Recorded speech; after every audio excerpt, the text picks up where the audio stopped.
Welcome to the Garden Photographic Society's May program. This is a little different for us. We don't have one speaker on one topic.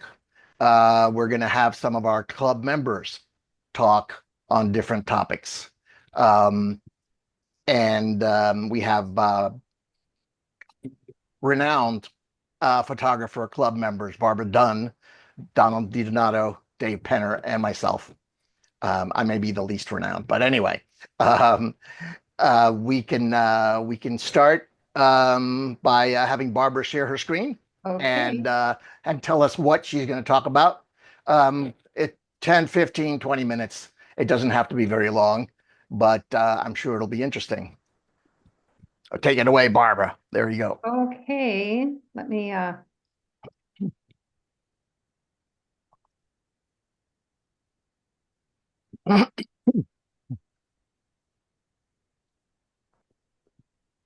okay. This is well, the topic, obviously, creating a calendar. I don't know how many of you have done this, but it is a way to kind of look at your images from the year and kind of assess them and just kind of see what you shot, a lot of, or maybe you usually shoot flowers and this year you didn't shoot as many, shot more birds or landscapes. So it's kind of an assessment type of thing also. It creates a chance for you to review everything during the past year. When I do my calendar, I each month the photos were taken in that month of that year. So, but that's just the way I do it. So, and it forces me to take a look at the whole year and then to choose, the best images for the page. I save my files by date and keywords so it can show you shooting patterns by month or season. It can show you subjects that you've done, and it gets the images in print. I think it's really important to either print. I have a stack of prints that someday my kids will look at and say, what are we going to do with all of these? And why did she print them? But I really like to print things. I like to have something, and then you can keep your calendars and kind of look at your growth, from year to year. So that's kind of, I started doing this a few years ago, and I really like it. I really enjoy it. I use Shutterfly, but you can use really anything. Shutterfly is real easy to use, but the problem with Shutterfly is it only takes JPEGs. So you're always changing, if you're shooting in RAW and you want to leave it as a TIFF or something, you have to change it into a JPEG. You can do any kind of template. You can do any color. I like to use a blank page, either black or white, whatever I choose. And they do have advanced editing when you're creating your calendar. You can customize your photo placement. You can enlarge your photos. You can make them smaller. You can change their size. They have some other features like a cropping feature and different things to change the exposure. But I don't do that in Shutterfly. I like to have the image the way I want it when I go in to make the calendar. They have a lot of specials. Once you buy something on Shutterfly, you'll get emails just about every other day, and they have free things. Sometimes they have free shipping. Right around the time I make my calendar, which is usually in the fall, and I wait for it. I wait for the email that's buy one calendar, get one free, because then I make calendars for my family members for Christmas gifts. And anyway, they have fast trackable delivery. The quality is always real good. I've only ordered one thing from Shutterfly that I didn't like, and that was a card. And I just didn't like the way the lettering printed out on the picture. And so I called them and they sent me, they had me change the color and then they sent me a whole new batch of cards.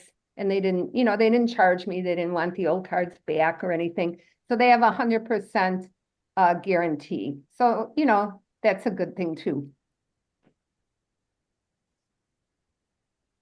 I want to talk a little bit about the layouts that you can have.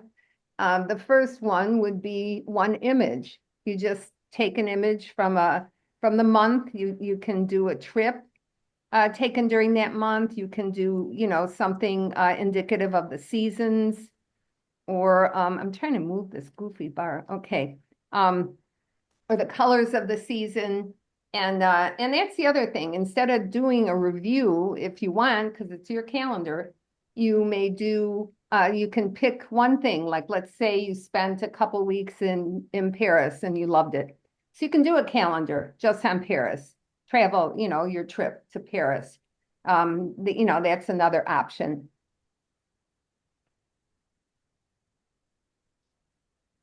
The next thing that you can do, the next type of layout would be to take a picture and make a background image and uh, and kind of set the scene for the rest of the pictures. This one of the tulips, I did a different one year where it was, I think it turned out better because I changed the opacity of the background to make it real light. So then the tulips would stand out, or the flowers, whatever it was, would stand out better. But you really want to look at your colors. You want to have some cohesion. So you don't want to just pick like random pictures from the month. I mean, you can, it's your calendar, but I think it looks better if you have kind of a theme for that particular page or month.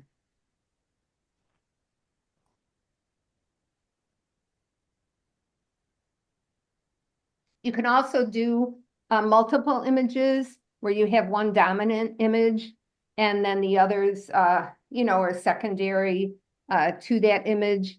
And you really are only limited by, your imagination and the number of pictures that you have. I would try not to go really, really small though, because you do want to be able to see it when you're finished. You want to be able to see the detail in your photos. You can do multiple images of equal sizes. This is a little more tricky because they have to be, to me, they have to be exactly the same and they have to fit together exactly, and then you got to balance it for color. I mean, that's just me. Maybe you don't have to do that, but that's probably the most challenging type of layout. You can do multiple images of different sizes. That's easier than trying to make them all the same size. So you can take, the theme of dahlias or hummingbirds or dragonflies, whatever it is you would like. It's a good way to get many different photos of different sizes on the page, or odd combinations that you might have. Are you doing these layouts inside of the Shutterfly app? Yes, you have to do them inside the Shutterfly app. And I Mhm. do them on my desktop. I guess you might use your phone, but I just think that would be too hard, too cumbersome. Okay, the things to remember, it's your calendar, so you're in charge. Sometimes I'll be trying to decide between pictures, and I'll say to my husband, well, I don't know if I really like this one, or what do you think? Do you really think it's that good? And he says, it's your calendar. You can do what you want. You're not entering a competition. So you want to remember that. You just want something that you're going to look at and really smile when you think about how you felt behind the camera. That's the best part of it to me. It's just, that's why I love photography. I love the act of just taking the pictures. That's really it. And when I look at prints or I look at a calendar or a book or something, it brings back that feeling to me, and I really like it. You might want to create a folder before you start, picking pictures. I've done that, but I've also just kind of randomly gone through, my photos and just looked at the dates and pulled things out. Doing a folder would be the more organized way to do it. I don't always do it that way. Instead of a compilation, as I said before, you can do a theme or a trip. You can do family events. You can do special interests. Maybe you want to do your grandkids throughout the year. They make great gifts. I've used them for gifts for my family. They're probably tired of my calendars, but they don't complain. So that's a good thing. When you first start using the software, sometimes it can be a little annoying. You have to make sure to click the advanced editing button, which is on the upper right. and then you can kind of do what you want. Otherwise, it makes you, it kind of forces you to use certain sizes of pictures, and then you can't fit the whole picture on, and then you try to change it and it won't change. So kind of better to use that advanced editing feature. They also have a sidebar on the left where they have possible layouts. So they have, 3 photos, 4 photos, 6 photos, and they have different layouts for you. And you can, you can click that, but then, well, you can change the sizes if you're in advanced editing. But most of all, you should be having fun with it. It really is, yeah, it's very enjoyable. So I don't know how many of you have made calendars or made books but I really do like doing that. So, and that is the end. Does anyone have any questions? Yeah, you said you always pick the white. You never pick a background, like a This pre-made year, background. I picked black. This year I picked black. I don't always pick white, but I do always pick white or black. And do So they you not have like actually, blue or yeah, brown? Or, you can do any color that you want. You can take a color from the picture and match it to the background. If right. Yes. you can do anything like that. But to me, I don't know. I just always I'm stuck the past couple of years. I'm stuck on the black backgrounds. Um, but it's up to you, whatever you want. But yeah, What you can about do any color. what about using a photo as the background? Well, that's what I did with the background that was the tulips that I talked about. Oh, okay. Yeah. Having a background. I like doing that. But as I said before, I would almost suggest that you work with the opacity so that the photos you put on top of it really stand out and don't just kind of blend in. Right. So, Yeah, yeah, yeah. Right. anything else? Any other As questions? always, What size are they, Barb? What size? They have a couple different sizes. The ones I do are 8.5 by 11. I think they have a 14 by 16. They have a square. They have a few different sizes, Okay. but the buy one, get one free are Yeah, always well, 8.5 by 11. So that's Your what I cal- use. your calendars look great. I don't Oh, know. thank Yeah. you. Thank I, you. I can see your artistic talents there. Oh, thank you. Yeah, I like it. It's a lot of fun, and usually for December, because I do the calendar before December. So I either take that previous year's picture or I do a red and green flower of some sort, for December. But yeah, it's up to you. How long does it take them to get it to you? About a week or so? It's not that long. If you order like during the holiday season, it might take a little longer, but it doesn't take a real long time. I would say at the most 2 weeks, but I've gotten them in a week.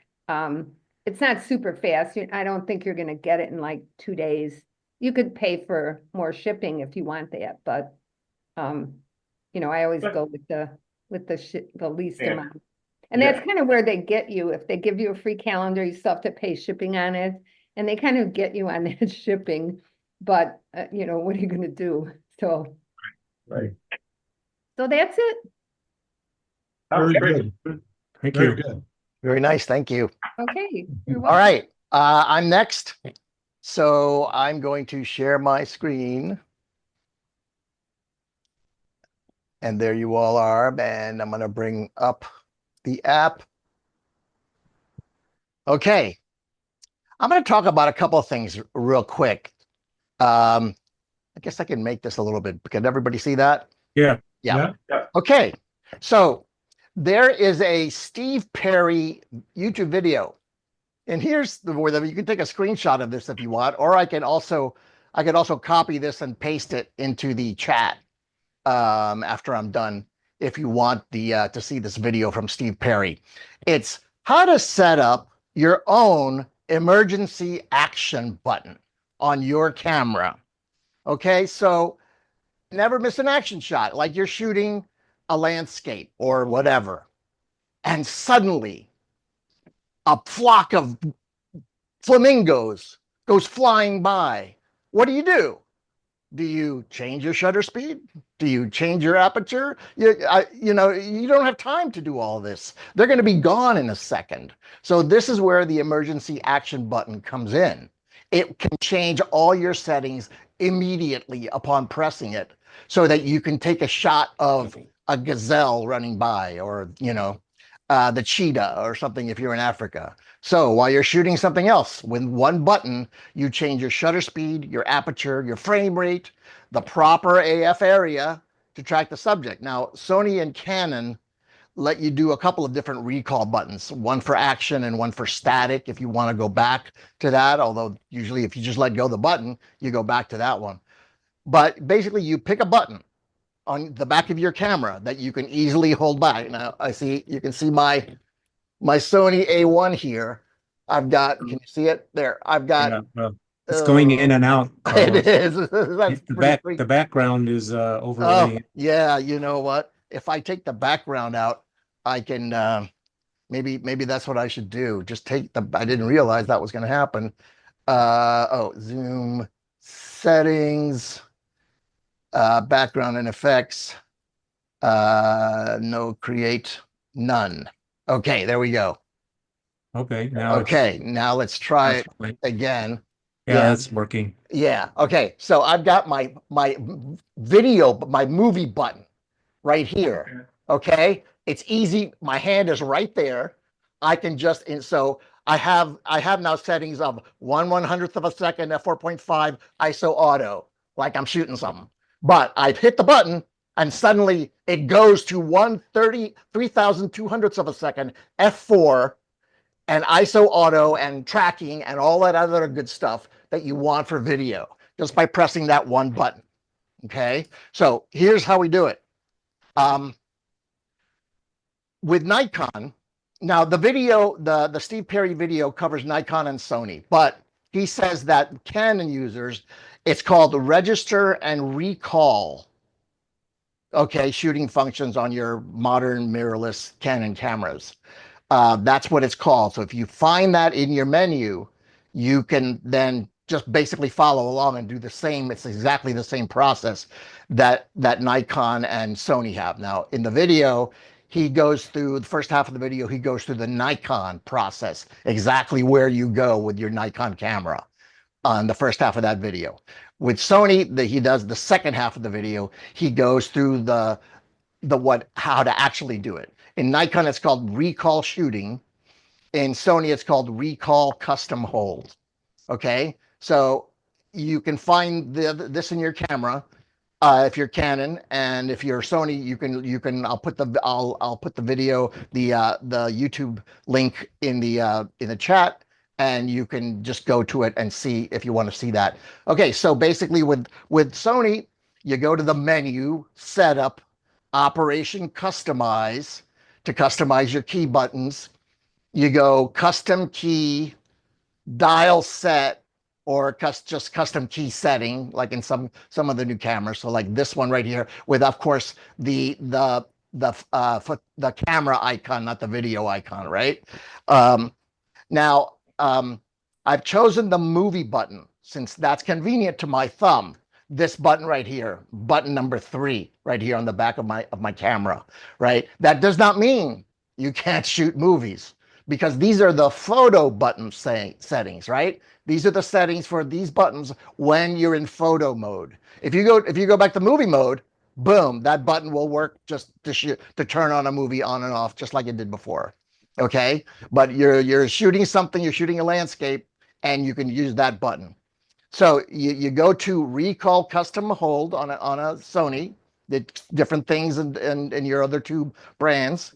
You hit enter to access the settings and to get to the button selection menu. And okay, so you hit enter and recall custom hold 1. You have 1, 2, or 3. So you can do this 3 times if you want with your camera. And then you are here. Recall custom hold, and here's where you set your modes. Shoot mode, you click on here, and then you set manual exposure. You click on there, you set your aperture. You click on here, you set your shutter speed, drive mode, right? Select each you want to change and hit enter. And then when you hit enter, boom, your menu will pop up saying, oh, okay, go and set the shutter speed to that, right? Just like these examples here. Make sure the check mark is on for those you want to change. And then here's some more. Exposure compensation, 0. ISO auto, of course I want for an action shot. My metering mode is highlight.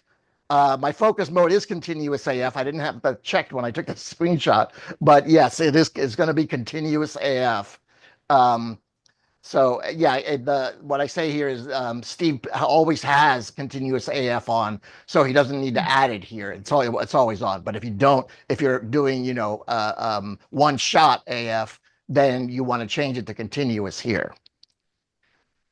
AF on, of course, and then you can set what you like, the AF tracking standard or AF level for crossing, focus area. You can set all these different settings that you like, that you think are going to be good, for action. And then when you're done, there's a button down here in the lower right-hand corner that you can't see called register. And then you hit register and boom, you're done. Now, when I press my movie button, my settings change from whatever they were to 1/3200th of a second, f4, continuous shooting, ISO auto, metering mode highlight, focus area tracking, AF tracking sensitivity 2. Yeah, I put it on 2, closer to locked on, and AF on, of course. I take the shot of the moving things and I let go of the movie button and they go right back to where they were. So that's it. You are done. And you can, like I said, let me see if I can really quickly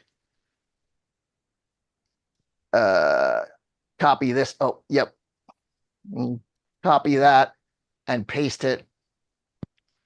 But I have to, let me stop sharing there so I can paste that into the chat window. There it is. Okay. So there's the YouTube video from Steve Perry in your chat window if you want to copy and paste that, or just click on it right now and save that open browser window. Okay, one more thing, because that was only about what, 10 minutes, right? Yeah. So the emergency action button, Steve Perry, there's the link for you. And like I said, the first half of the video is Nikon, second half is Sony, but he tells you exactly like I did what it is for Canon, if you're a Canon shooter. All right, next topic here.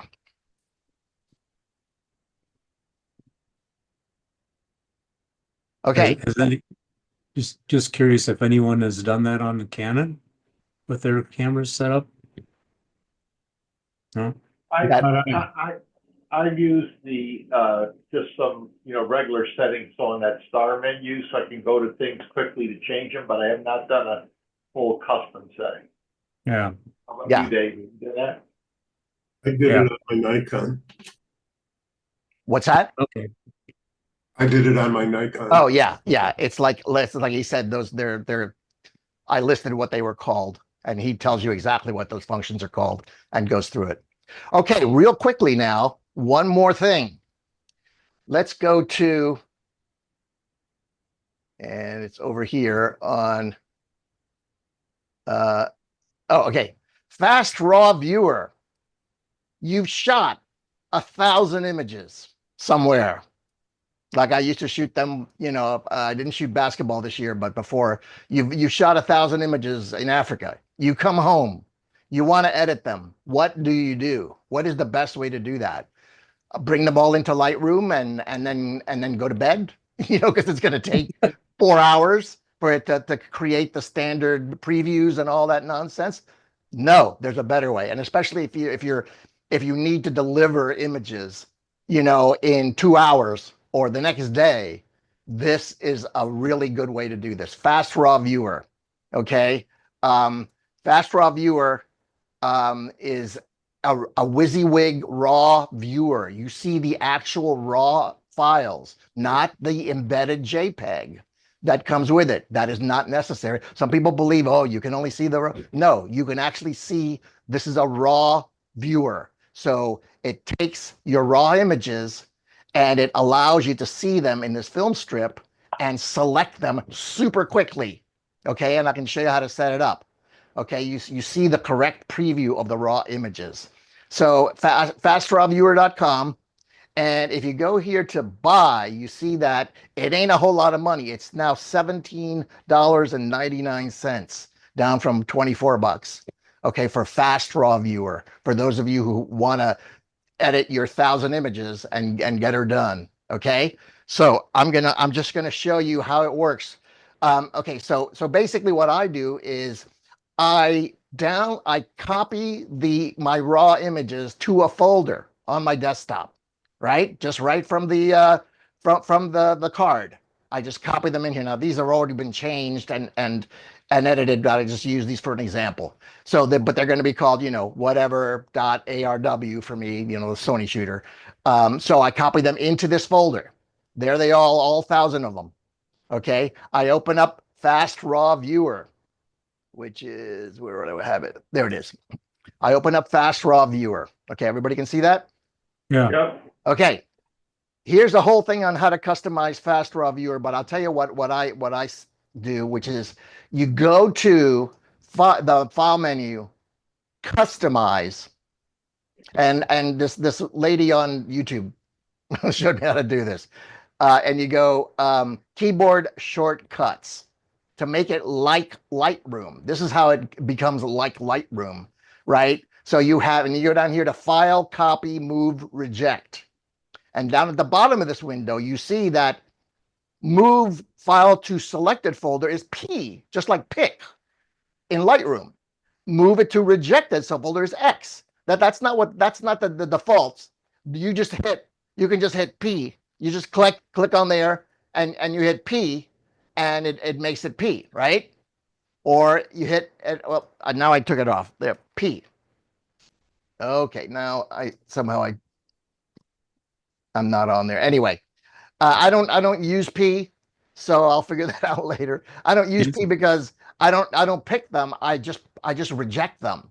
And then when you cursor right and it stays in that folder, that is a pick. You see what I'm saying? You just have to put the ones you don't want into the rejected folder, which you then throw out. And then you take the picks and you move on to the next step, right? Whether you go through Topaz Photo AI next, or you bring them right into Lightroom next, you're not having to bring in 1,000 shots. Okay, so it's X. So basically, come on, why can't I? There we go. All right, let me get rid of this window. All right, somehow Fast Raw Viewer is not. Maybe it's let me. What? Yeah. Cancel. Well, let me stop screen share. Okay, there. You're back to it. Yeah, see, I can't quit it now. All we- right, Can all right. we Let me. try seeing it? Can we Yeah, try I seeing can force quit it. There we go. Okay. Let me start sharing again. And I'll show you. Okay. All right. So basically, how you get them in here, yeah, is this is just your usual selection tree. So my home folder, right? The desktop, because it's a folder called Originals on the desktop, right? I open my desktop folder, and here's the folder called Originals. I click on them, and there they are. Okay. So Carlos, yeah. Carlos, do you use the various ways to flag an image with the color tabs or with the stars? Yes, you can also do that. As you can see right over here, here's some stars. There's ways to add a color to it. I find that very handy. I use this software as well, and I find that very handy because now you can really flag the images that you want to spend Right. most of your work on. Notice I said switch to single image. Oh, I can, let me just move this. See, show thumbnail, show grid video. How do I do this? Hide thumbnail videos. Okay. I went to view and it was on image grid. I went to switch to single image. Okay. Switch to single image. Now I can see it nice and big. And if I don't like that one, I hit the letter X. And notice that if I open the originals folder, now there's a folder called rejected or underscore rejected with that file in there. If I've made a mistake and I realize, oh, wait a minute, I really do want to I really do want that one. I can just open it up and just drag that image back, into the main folder, and then it's not rejected anymore, right? See, so I can actually, change my mind. But so you can go real fast. You can go X, X, X, X, X, X. Oh, I like that one. Next cursor, right cursor. That leaves it in there. That doesn't do anything to it. I like this one, right cursor. I like that one, right cursor. And then, okay, no, X, X, X, X, right cursor, right cursor, right cursor, right cursor, X, X, X. You know what I mean? You can really get through boom, boom, boom, boom, boom. But obviously, you're going to look at each one for at least a second. Okay, yeah, that's a good one. Right cursor. Oh, there's the money shot right there. Right cursor. Okay, so that leaves it in there. And then you can then see that I've got a ton of ones in the rejected folder here that I'm going to be throwing out. So then, at the end, when I reach the end, I see, okay, I've got so many left, and I can take these and go on to the next step, and then throw the rejected folder, take that and throw it in the trash. Okay. And then, put these in Topaz to cut the noise or whatever, and then bring them into Lightroom for final editing and final, and final culling, obviously, because, usually I bring in a couple of hundred and I end up with 52, after really looking at them well in Lightroom. So that's Fast Raw Viewer. And let me go back to stop sharing. Carlos, Yep. can you work right from the card or do you have to import them? You can work exactly right from the card, and that's the absolute fastest way to do it. But you know me, I'm an old IT guy, right? I don't, it's a religious thing.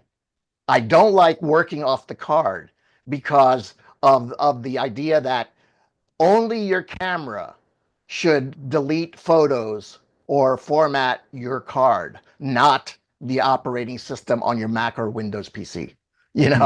Right? That they should not do that. Only your camera deletes images or formats the card, period. Whereas if you were doing that right off the card, yeah, that is, you know what? It may work.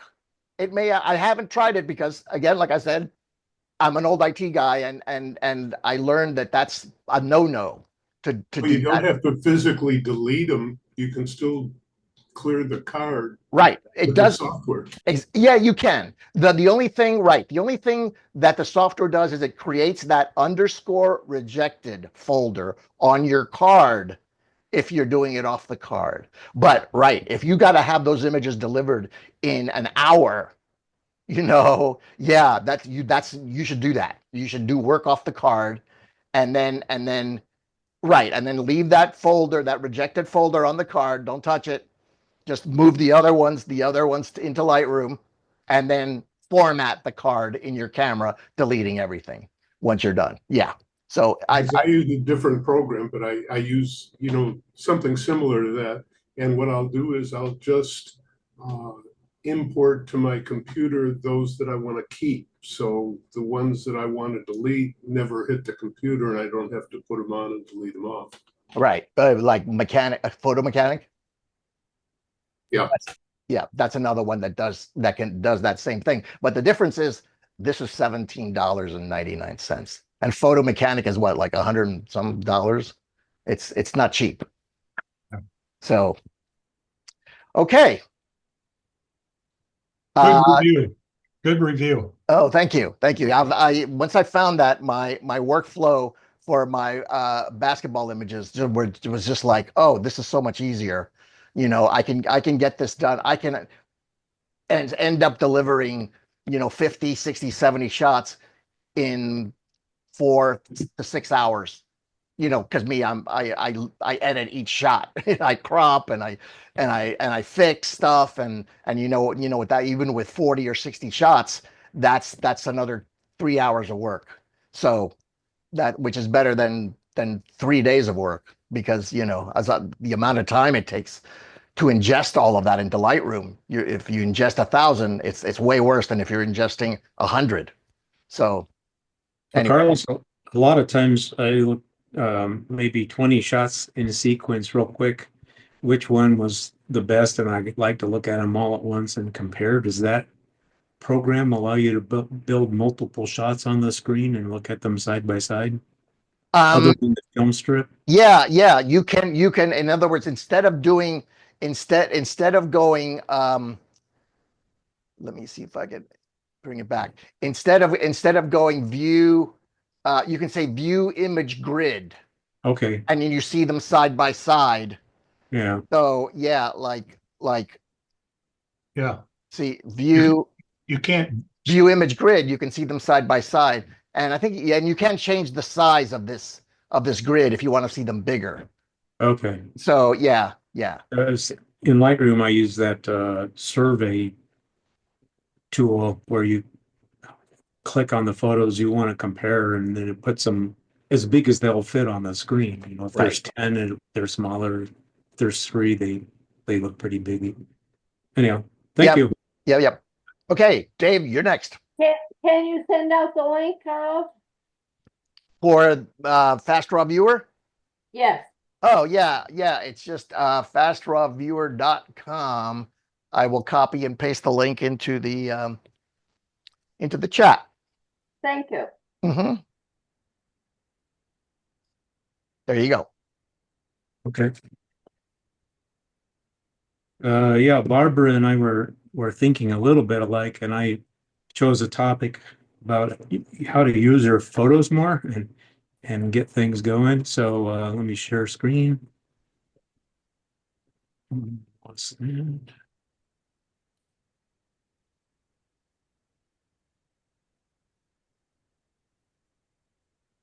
Yeah, I kind of ran across a lot of things in Photoshop, and well, I want to focus tonight on Lightroom though. I kind of put the pieces together over the last few months, and it's interesting how they built a system that allows you to organize and create uses or outputs for your photos. Carlos wanted to know if we're going to be controversial, so here's my controversial part: is what are you aiming at? What are you going to do with all those images? Um, and maybe even a little more controversial because I got myself into this kind of loop of thinking over the last year as I got more involved with submitting images for competitions. Is that the only thing that I'm thinking about when I'm out creating images, or do I think of other uses, other types of images, other ways of telling stories? Something maybe more meaningful or um, impactful for me or people that I know than what, the money shot for a competition would be. I think that's a big yes from all of us. Yes, we should be. Yeah. Yes, we should be doing that. Yeah, I think it's easy to get sucked into that. And I've my wife has encouraged me a lot too to get my photos out and get them on places where the family can see them and share them and things. So that's really what this is all about, and how the Lightroom um, infrastructure makes that easier. So normal workflow in the simplest view of things is just go out, capture the image, do the post processing. In this kind of linear world where we're just using individual photos for competition, you pick the ones you like, do some sorting, export, and then send them out to competition. But that's bigger perspective on how to create themes or create a body of work. Some people are creating and submitting portfolios to PSA, things like that. There's other steps in the workflow, and Lightroom has got some tools to help make that easier, I think. And I've tried to learn what those are over the last few months, so I'll share some of that. There's more than just bringing your photos into Lightroom or sorting your photos in external program like Carlos talked about, and then dumping them in some files. You really need to sort of create some structures to how you want to use them, or what meaning or purpose they have. So again, that's a flexibility that Lightroom has built in, and then use them for something and create something. So I guess personally, over the last 3 or 4 years, I've spent a huge amount of emphasis on the first two steps and very little time and emphasis on the things, later on, which are really kind of out of balance. And I'm kind of working on that. There's tools that I think is going to get yourself organized and make all of this work a lot better. Some of you that are more familiar with Lightroom probably are already using all of these things, but all of these will add simplicity or facilitate, creating outputs and sorting images and things later on when you start to work with them. So I'm learning that it's very useful to create titles or captions or both in metadata in Lightroom. There's other tools that you can add that in, but it embeds it into the file and then it goes to that file for life. It's helpful to have locations. I could give another whole talk sometime on what I've learned about how to do that if you don't have GPS on your camera. And then keywords. And there's some idiosyncrasies that I've been complaining to Adobe about keywords not going back and forth between Lightroom Classic and the cloud. But I believe they'll fix that someday. They're just not there yet. So the next big tool, and if you don't use this, is probably the first most important thing to take away from this discussion is using collections. And the most important thing about collections is they're just a list or an electronic list, if you will, referencing your original photos that stay where they are. And then they go across, if you synchronize something from Lightroom Classic to the cloud, those collections will go over into the cloud. They will show up in the Lightroom mobile and desktop applications as albums. So I don't know why they confused the nomenclature. They did, but just know that they're equal. You can copy collections, which is really, I did that for this talk tonight. So you can copy them and move them around inside your organizational structure there. It doesn't multiply your photos on the disk. It's like creating a second list and putting it aside. And you can, and then you can edit that copy, take it in and out, If you push it, make it green, it must. and reorganize from there. You can create smart collections which filter photos based on criteria, and so that's where some of the metadata gets very useful. And when we go into these modules that I'm going to talk about on creating outputs, the collections are the underpinning organization of what photos go into that output. So if a book, what photos go into the book, is not driven by the collection, sideshow, etc.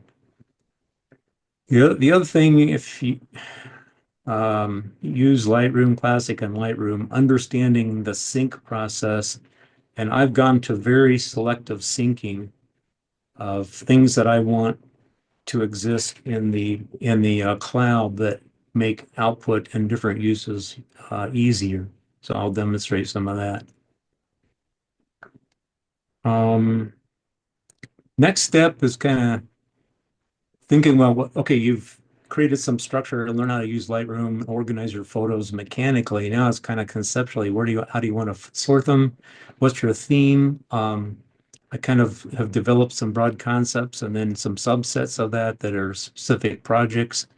And you can go back and revise these, take things in and out of the collection really easily. Nothing changes with the photos. And if you update the photo back in the original file, the updates will show up in all the collections. You can have one photo in many collections if you need to or want to. Okay. If you create a derivative of the original, like a DNG, because you went through a plugin or a TIFF file or something, that can be a little tricky. So I want to pay attention to that. Yeah, so then just get your collection in order. You can move in file folders in Lightroom. in the regular directory, you can't really move the order of the photos. It's how they appear on the disk. But in collections, you can change the order. And that's also useful to do in the collection before you go out to start using it in the slideshow, the book, or whatever, because then it'll be in the order that you want your story to be, and it's much easier to pick them out and figure it out in the downstream steps. So here's the different formats that I've used, and some we'll look at tonight. This is any one of these could be a whole topic of discussion. And there are good videos on YouTube from Julianne Koss and others that go through how to use each one of these. But um, there's a plugin or a module, I guess you call it a Lightroom module for books, slideshows.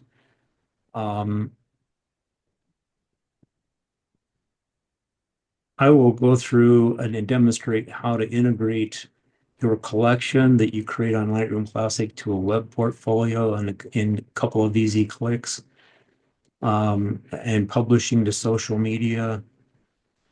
Um, they've really made it really easy now, and I'll demonstrate that quickly on how to share a folder in Lightroom with someone else, and they can go on the web and just look at that folder. Or uh, I'm double speaking now because it's actually a collection or an album. And then there's another thing which I'd like to bring up and maybe we could use as a group down the road, is this collaboration where you can submit an image and other people can view and see your edits and also work on the image and contribute their own edits. So lots of ways to get beyond sort of exporting the single JPEG or a group of JPEGs for a project. This collage I mentioned here, I'll show, would be another way of creating a group of images for something like a calendar or something like that. A few tricks in the collections, when you create one of these, I'll call it products coming out, it changes the icons. So if you create a slideshow, this is the icon. If you create a book, it looks like this. And if a print collection is when you put a number of prints together into one page, and I'll show you what that looks like.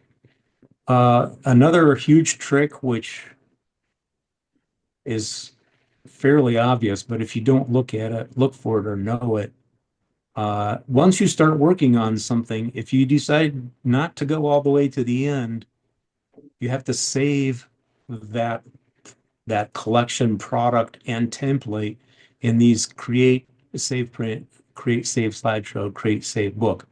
Then you can come back and work on it later. If you don't do that, yeah, you have to start back from the beginning. It's really frustrating if you forget or don't know that. And then there's templates for all several of these, and some are already existing. Like this is for print, and these are existing ones that come with Lightroom. And you can get third-party ones, or I do cards. I make cards or print cards with photos. So I got a company called Red River Paper that provides their own templates for cards, and then I create a lot of my own templates for projects. That's the common denominator to look for in all these modules is the outputs are not necessarily in the obvious place. On the lower left, there's exports that are outside of, you know, the obvious thing that you're going to do with it. And on the right side are the obvious things you're going to do with it. You're going to preview, like this is for movies, you can export the video or export it as a PDF, play it or review it. So um, that's the 20,000 foot view. I'll just go through looking in Lightroom itself and kind of demo a few of these things so there's a little more color or texture to this, what this means.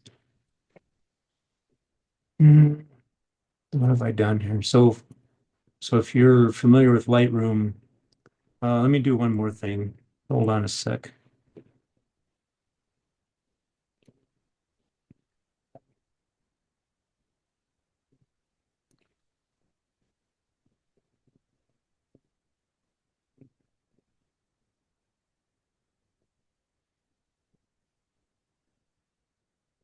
Oh, it's not it. What are you looking for? The pointer. There we go. Oh, you're going to change the color. Yep. Yeah, yeah. I just think it'll be easier for you to follow because that other pointer was very small. Yep. So I'm looking over here in Lightroom, and on the left side, your catalogs that you have open. Uh, this is your folders where all your photos reside, and this is where you bring them in, and then you can move them around or stuff. But it's not a very good way to, let's say, dynamically organize for projects. And I learned that kind of the hard way through many years, but the collections are the way to do it. And you can have nested collections, which is this file box here means there's things underneath it. So this is a collection set, it's called. And right now I'm showing a collection of what's called Chicago street photography. And like anything in Lightroom, you can look at it grid view or single picture view. Then when you go to a module, the module I'm going to created for this one to demonstrate is the slideshow. And what I have is all the slides already in the film strip because they are already there because I created the collection. So you don't have to do anything. So really it's just focusing on how do you want the slideshow to look and adding music and creating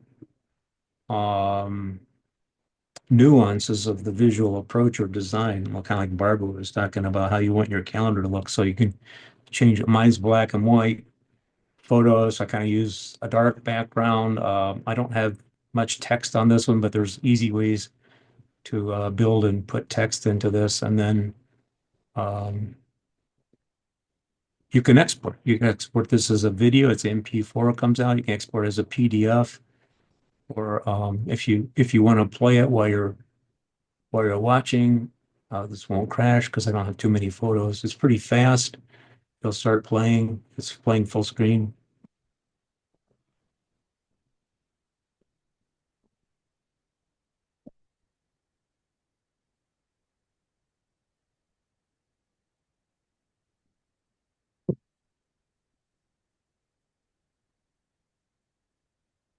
So yeah, were you able to see that video? Yep. Did it come through? Yeah. Okay. Yeah, so I mean, I was in my presentation deck there, I had other slideshows programs like Phototopia or PhotoStage or one called PTAV Studio. They all require multiple steps to get your slides together and then export them and then import them and managing them separately. So what's really fast about this and what's really interesting to me is I can create this video once I have the collection, and if I have a template for how I want the video to look, I can literally create the video in 5 minutes. And if you have it, then you can upload it either to your computer on a shared site or YouTube or something like that. So this same collection, I can create a book. And I won't go through the whole thing about how to create a book, but this is my cover photo for the book. And then you just create pages. And this is going to be the first page, I'll just demonstrate a couple here. Let's say I want a two photo and I want two side-by-side verticals. So I'll just drop the photos in that I want here from my film strip.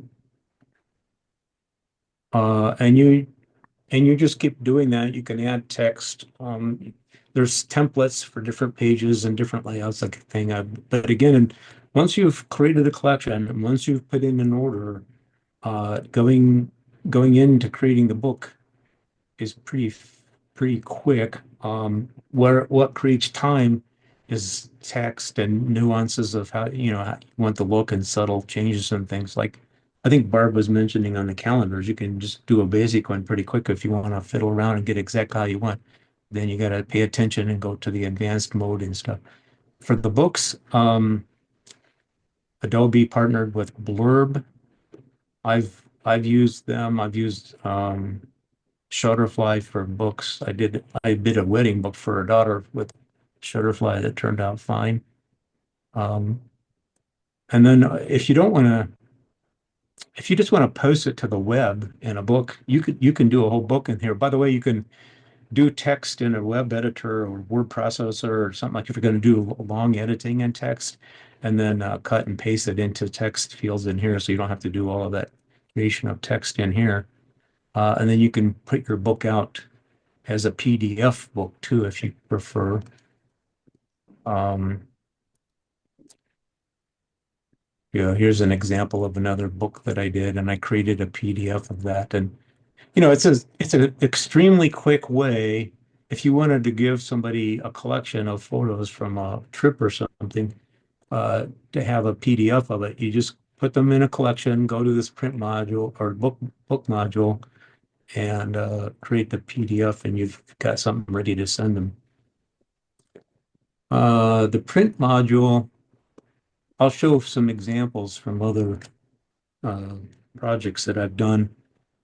So each one of these, I created a custom template, and there's, here are my images. I create the collection, and then I create the template, and I start dropping my images in the input. So this is a collage. This is a collage for a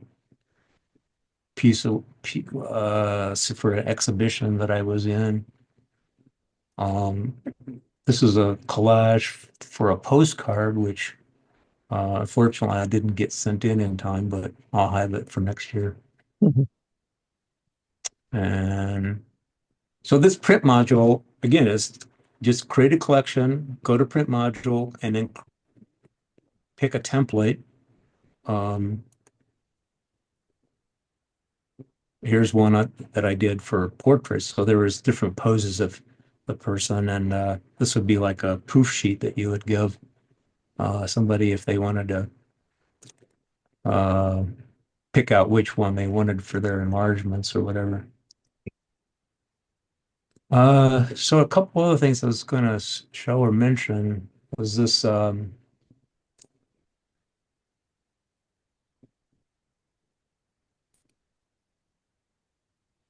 How to share to the web.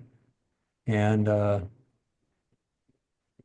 this is an interesting thing. If you think a folder, so over here, this folder is an arrow right by my pointer going back and forth. There's a box on the side of each of these collections.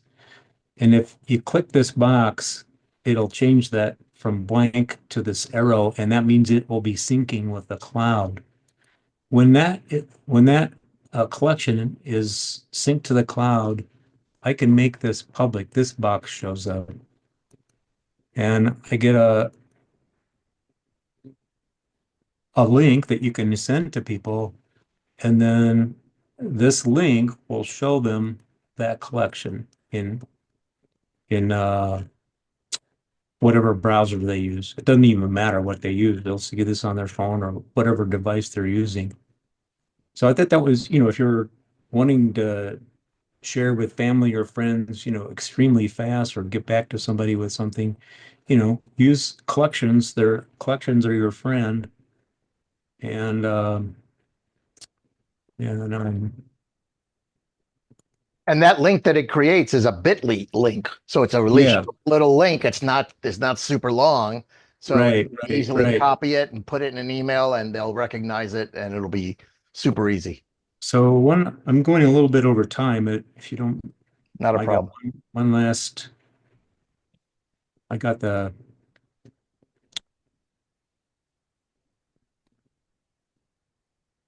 pictures of the people in the way. Okay.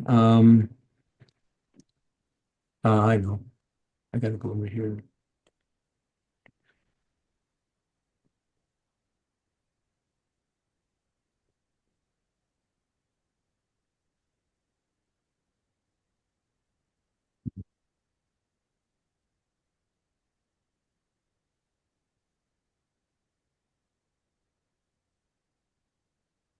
There you You missed. go. Okay. I'm trying to get to, Lightroom. yeah, my, It's right there next to Lightroom Classic. this Zoom stuff is in the way. Is Oh what's, yeah, yeah, yeah. You gotta like, and also I'm using, Stage Manager, which doesn't help. yeah.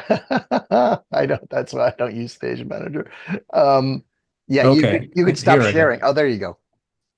So here's that same, album that I had synced from Lightroom Classic to Lightroom Mobile, and it it's also possible to share from here, but just as a demonstration that once you create the collection, you can get it to the cloud. If you started from the cloud and it's over there, it's already synced, right? So, um, and then the next thing I was going to show is, this.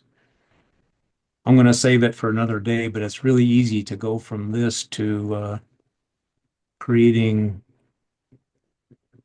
your portfolio. Um,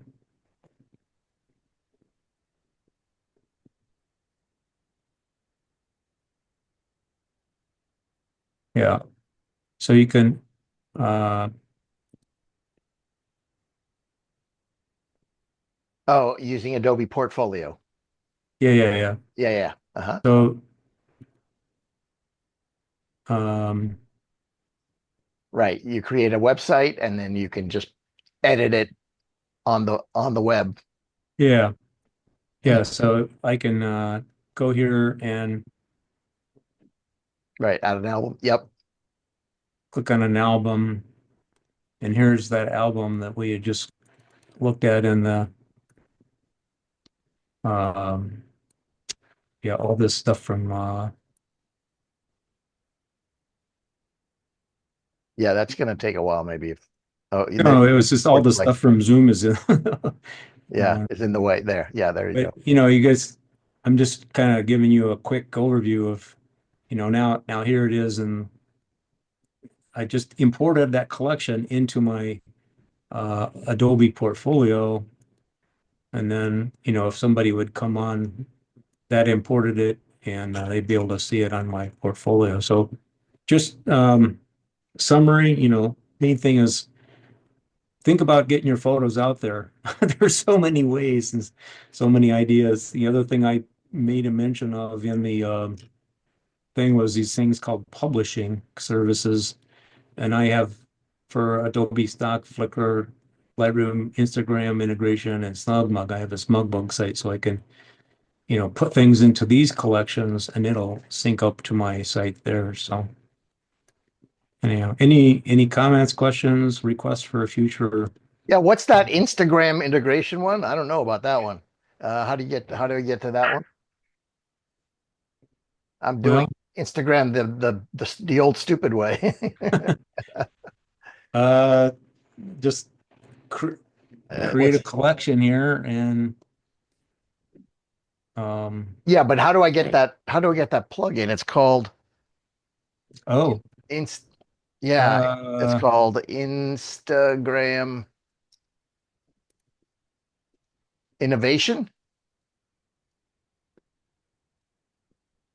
What's it it's a called? shareware. It's I don't even know where I got it, or I got it many years ago. So it's a shareware.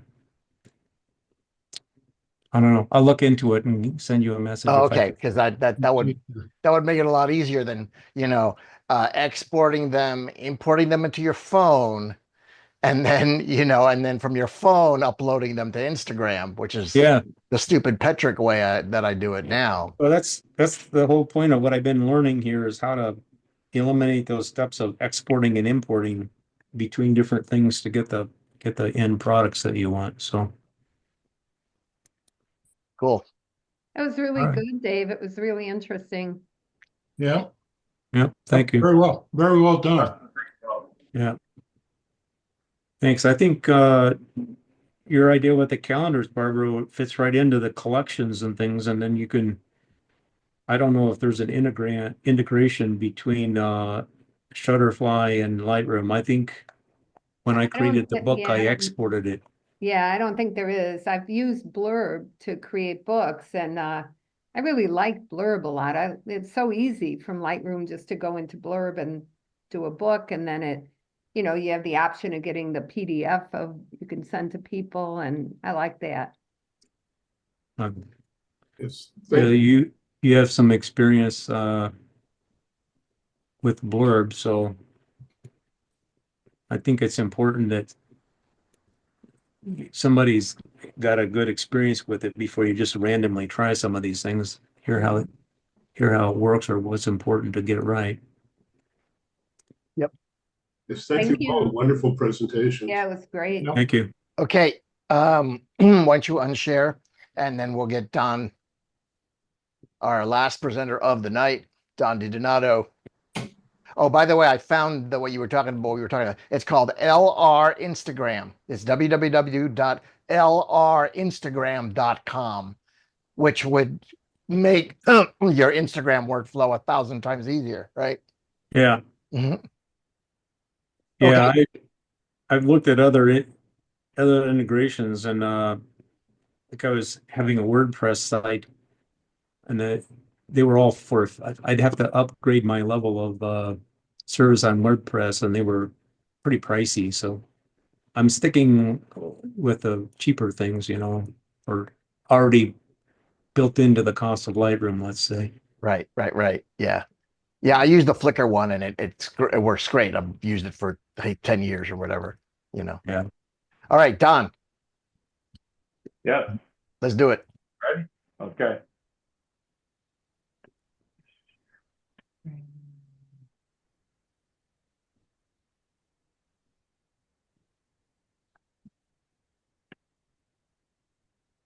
Uh-huh. Based on a Billy Preston song. Yes, Yeah. very much so. Yeah, me too. I was in an elevator with him once. I was. Well, listen, my thoughts tonight were sort of along the same lines as everybody's spoken about. And my thoughts were, when you're culling your images and you're trying to decide what you're going to keep and what you're going to get rid of, I like the idea of the fast draw viewer because obviously we all have a whole lot of images that we probably should get rid of. But based upon saying that, this part of a presentation that I gave has a lot to do with maybe taking a second look at some of those images that you took and what were you trying to accomplish to begin with. For example, my first image here, this picture was taken in Vermont, and I went to this setting in the morning, early morning at sunrise. I must have gone there about 2 or 3 days in a row. And basically, this is all I got. Now, this is not what I really envisioned. And usually I don't push sliders as hard as I did in this particular picture. But, I said to myself, there must be a way to bring out what I was seeing because this was right after right after Adobe came out with the dehaze slider. And I usually, if I use dehaze, I'm not so heavy-handed with it. But in this particular picture, I was extremely heavy-handed. And just with putting it through Adobe Camera Raw and dehaze at plus 50, which is like an unheard of amount of dehaze, I was able to bring back all the colors and things that I was trying to accomplish. So my feeling is I would have tossed this in the can and I got to here. And then I cloned out a few things and I did some burning and dodging and put a curve on it. There's a few stencil marks up at the top that I had to take out.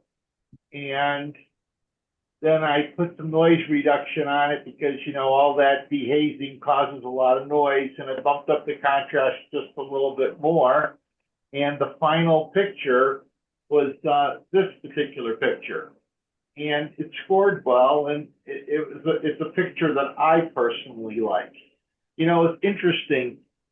You're right. When it comes down to what do you do your pictures for, sharing or whatever, I think the biggest period of time is the ability to be able to take that first picture to this picture is satisfying for me. But that takes a lot of time.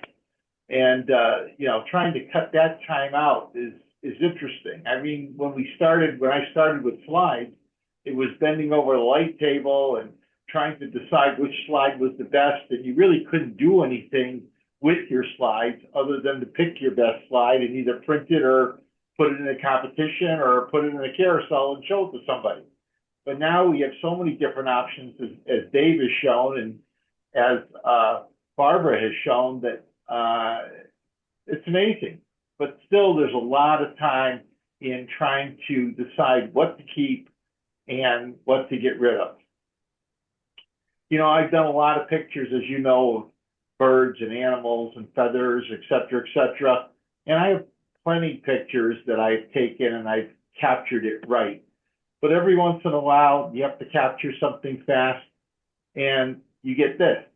And this particular picture, I really was headed for the trash, but you know, I really liked this open mouth on the bird. I thought this squawking thing coming, you know, it had a nice diagonal, and just with cropping it and flipping it. And this is just Adobe Camera Raw, crop and flip of this previous image that you just saw. And it's like a brand new shot. And once again, I had to denoise this because it's smaller, added some contrast, a little bit of burning and dodging. Most of the time when I add contrast, I use a curve. And it ended up looking like this at the very end. And I thought this was a really good image considering what it started as. And in many ways, it might even be better as a black and white. So basically, you know, out of this image that I was really going to throw away, I got two usable images for whatever I want to use them for. This particular day, I was with Bob Marin, and we were at the Botanical Gardens, and there really wasn't much around. And I had a 100 to 400 millimeter lens on my 5D 4, and this was about all I could get at 400 millimeters. But I really liked that little bug, and I sort of liked that flower, and I didn't know what the depth of field was going to be. Even at f11, I thought I'd have more depth of field on the flower than I really attained. So I decided that before tossing this image in the trash, which is certainly one I would toss in the trash, but if you look at the insect and you look at these flowers here, well, they're nice and clear despite what else is going on. So I decided to do a big time crop on that particular insect. So from this to this is what I got with my crop. And then I started looking at this and I'm saying to myself, well, I really think those out of focus flowers in the foreground are really bothering me. Well, you know, it's not going to be easy to get rid of all this stuff. And this was before remove tools. So I was still just using, as you could see, AI Sharpen. I wasn't at Photo AI, and Topaz denoise as separate programs. And I had to clone and work on these flowers. So with cloning and working, the next thing I got was this. So that's just those flowers cloned out by me to the point where I had something a little bit better. And, you know, I put a curve on it. I burned and dodged it. You can see it's starting to come up from the previous one to this. Looking richer. It's looking better. But nothing really fancy. And then from there, I did put it through gigapixel because I was losing pixels, and I thought a few more pixels would be good. So I did that. I cropped it a little bit more, but now that I had some more pixels, I said, "Well, is even number of flowers good, or is an odd number of flowers good?" So always an odd number of flowers is good. So this is the end result. This is the final crop from way back when on that little tiny picture way over here. You got to all the way over there. And I think that's, to me, that's sort of the magical part of post-processing. You know, post-processing, something that's easy to do, is great because it doesn't take much time. But boy, this is really pretty satisfying, getting from that thing that I would normally throw away to something that really was usable and did, you know, if you wanted to put it in competition, did really well. And in its black and white version, which I think looks just as nice as its color version, Kaka gave it a 27. I mean, you know, I don't think you can do much better than that. And even though, you know, I'm a competitor, competition for me has just made my photography better. You know, this only shows me that somebody else thought that getting to this point from where I started was really a, you know, quite an accomplishment. So I'll show you a couple more, and you can, then we can answer questions. You can tell me what you think. Here's an eagle taken up in at Schlitz Audubon. Isn't that a wonderful background? And what am I going to do with that? Yeah. No, it's like, oh God.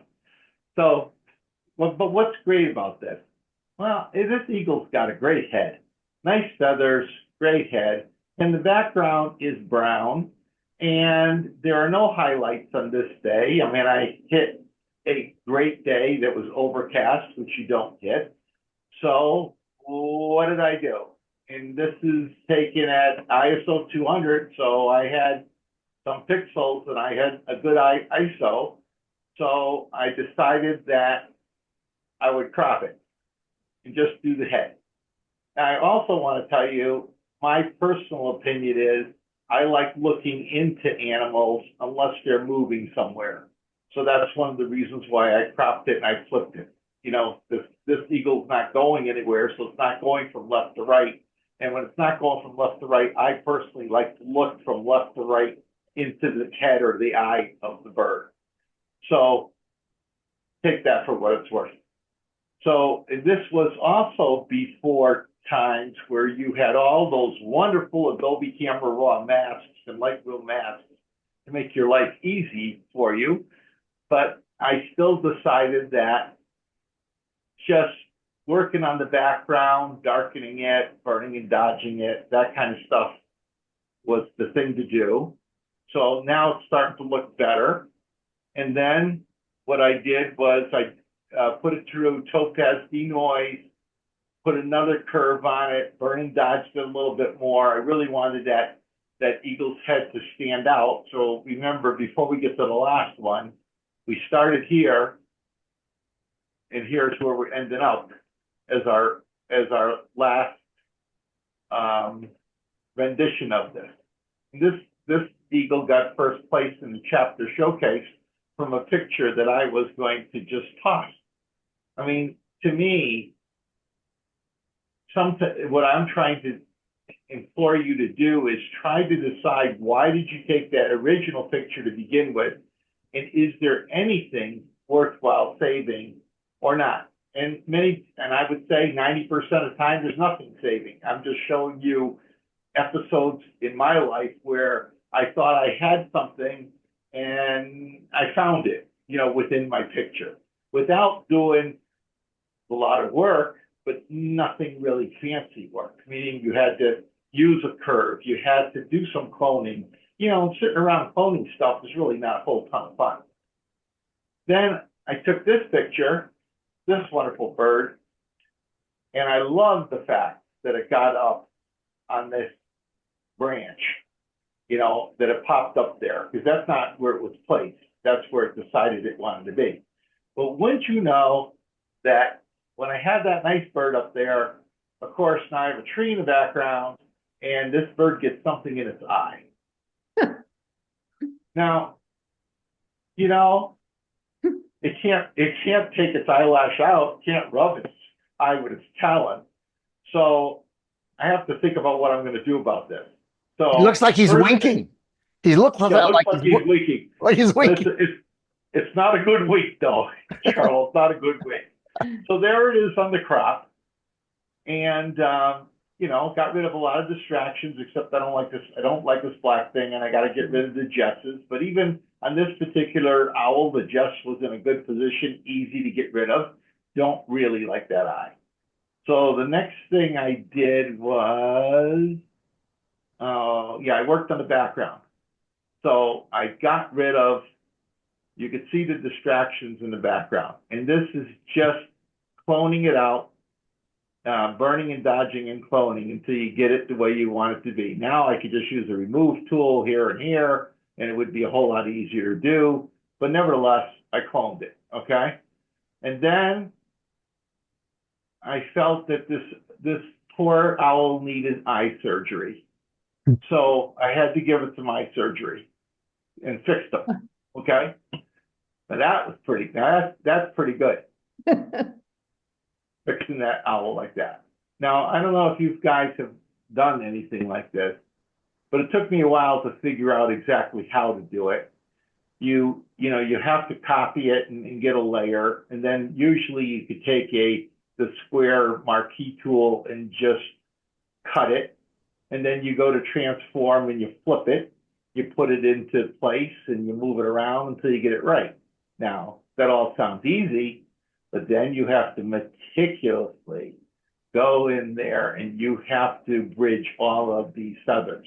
Otherwise, you have a line that you can see for the remainder of your life that will drive you crazy. So you're better off being crazy at blending in all the feathers than not. But it took a picture that was going to be a loser and made it a winner. And what makes it a winner, I think, is the fact that it's on this great branch. And then at the end, I just burned and dodged it a little bit more and cloned off anything that I didn't like. And that's its end result. And in black and white, it looks like this. So I thought this guy was worth saving with a bad eye, but it's a lot of work to do the eye. Okay, Lincoln Park Zoo. This is one of my more favorite pictures. The Lincoln Park Zoo. There's the Cenarius vulture. Of course, he's behind this wonderful cage, and despite putting my 363 millimeter lens up against the cage, I still get cage marks, and the background is lousy and everything's horrible. But this was all I could get. I had no other options. So I took it home, and this was once again before some of the fancier tools, because this was not, this was at the beginning of our 5 days, and the Adobe Camera Raw masks weren't in there, and the remove tool wasn't in there. So it was just, cloning, burning, dodging, that kind of stuff. I decided I had to change this background. And I picked up the background from, I think, around this spot. And with a lot of work, I got the background to look like that. And all I did was kept working the brown into just a big old out of focus splotch. And I thought that came out pretty good. And I got rid of a lot of the bar things. And so at first you say, well, where's this going? Well, you got to crop it. And when you crop it, it looks a whole lot better. And I denoised it. And then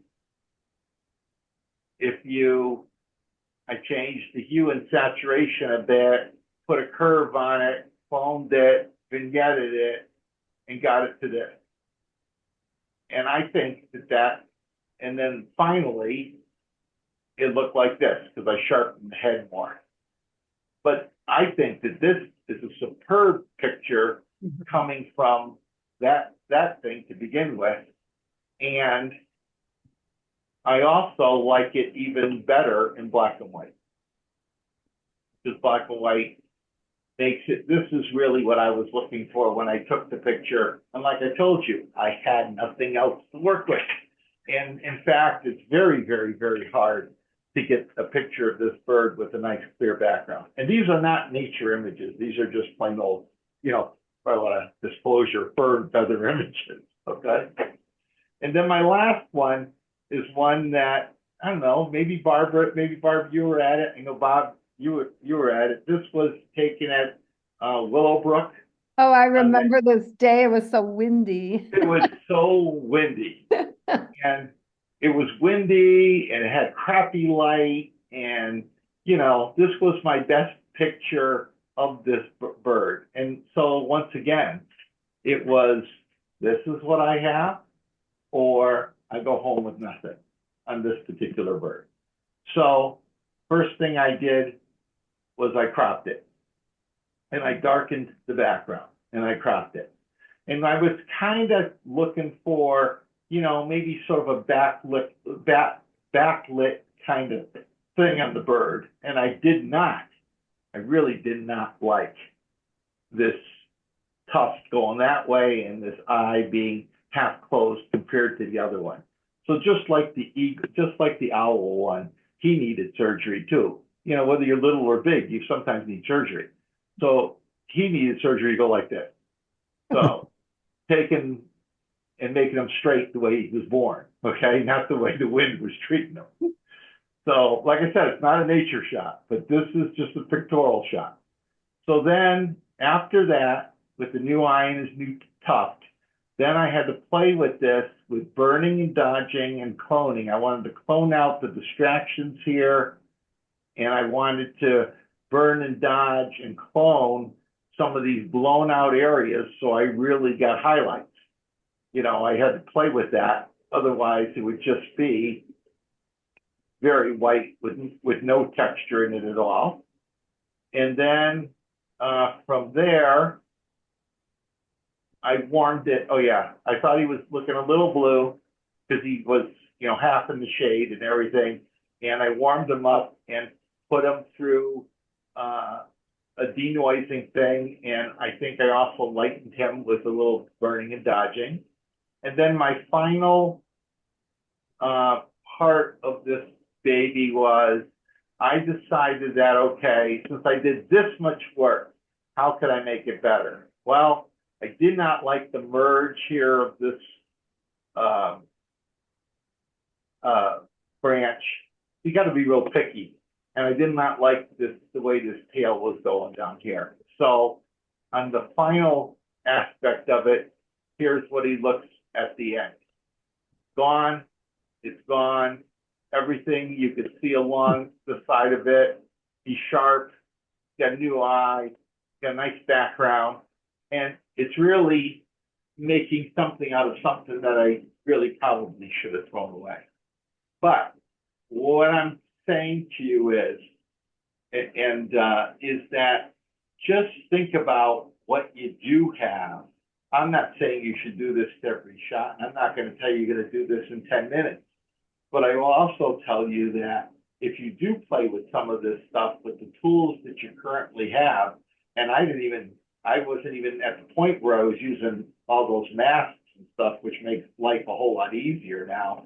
And that landscape mask, I don't know if you guys have tried it yet, but it breaks it down to sky, this, that, everything else. You can burn and dodge with little clicks. I mean, it's amazing. Have you used that, Barbara?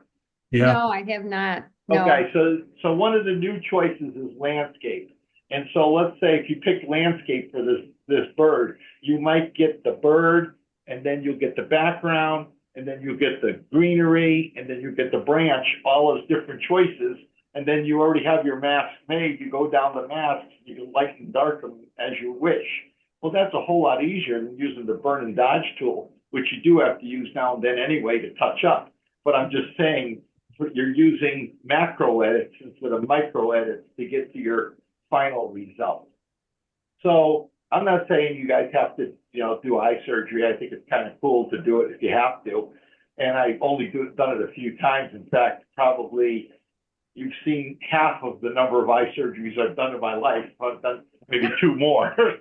And, but I do think it's interesting what you can do and how you could bring something back from the dead. Don't do it too often because it takes too much of your precious time. But when you want to give yourself a challenge, I think it can be very rewarding. So that's mine. You guys have any questions? Well, you were a surgeon in real life, right, Don? Yes. Yes. So yeah, it comes Yeah. naturally. Yeah, made me think about that a little bit. But That was great. It makes me never want to delete a picture ever. I know. Well, that is always the bad part. But you know, I need to delete more pictures, so I got to do that pass around viewer and get rid of more pictures. Yeah, But yeah. but you know, sometimes you look back on something and you say to yourself, it's funny. I gave something like this as a presentation, and Marie Micosi told me last year when she won out of the best of the year, she said, "Well, I took your advice and I had this picture around. I always liked it, but I didn't know what to do with it, and she fixed it." So, this is for pictures that either it's the only picture of your shoot or you really have something you want. I really had something in that Vermont picture I wanted. I really wanted that Cinereus vulture. I really liked that owl when it jumped on top of the pole. I mean, the old trunk. But, I cannot believe that that's what happened. When it happened, then he gets something in his eye. I mean, that, come on, give me a break. So that's what I'm saying. So look for things. The other day when we were out shooting and it was so bright and sunny, it's going to be hard to rescue some of that stuff. It's, but if you have an overcast day and you have a picture that looks great to you of an animal and with a little cropping and a little ingenuity, you could really change it to be something that you really want it to be. And I don't think I used anything here that you guys aren't familiar with. I'm sure you all know how to clone and burn and dodge and put the curve on something. I mean, that's really what it is. There's nothing dramatic. Cool. Sound good? Very good. Anything else? Okay. Always. So let me get out of here. Yeah, thanks, Don. Those are great. Thanks. Stop sharing. Yeah, I like your comment about, think about what it is you're trying to say. Think about why you're taking this shot. Think about why you're into photography to begin with. Right. There was a I read a lot of chess improvement stuff, and there was this guy who said people who go fishing are not after fish. It's not fish. You don't care about the fish. You're not going to eat the fish anyway. They're not after the fish. Right. They're after something else. Now, Right. it's probably an individual answer for each fisherman, and probably it's an individual type answer for each one of us. Especially, we take different pictures, and there's a different answer for a great landscape shot or a beautiful flower shot. There's probably a different answer as to what that does for us as individuals. And Yeah. I think when you're guided by that understanding, you will create a better image, a better final image. So So before we go, are the tornadoes getting any of you guys over there? Are you okay? I got warnings all over the place here. Yeah, we Another, have warnings here too. another watch. yep. Yeah, watch until 10 o'clock. All right, so maybe Yep. before we lose power, we better get going. So June 19th, our usual golden hour shoot at the Garden. June 19th, 6 p.m. at the Garden. Be there or be Okay. square. All right. Thank you Thank so you, much, Bob. you guys. Okay, I really thought everybody was really good, and Yeah, I enjoyed it. we'll have to do this again. yeah. Sounds good. All right. Thank you, everybody. Thank Thank you. you. Bye. Thank you. Thank you. Bye. Thank you. Bye-bye. Bye. Bye-bye.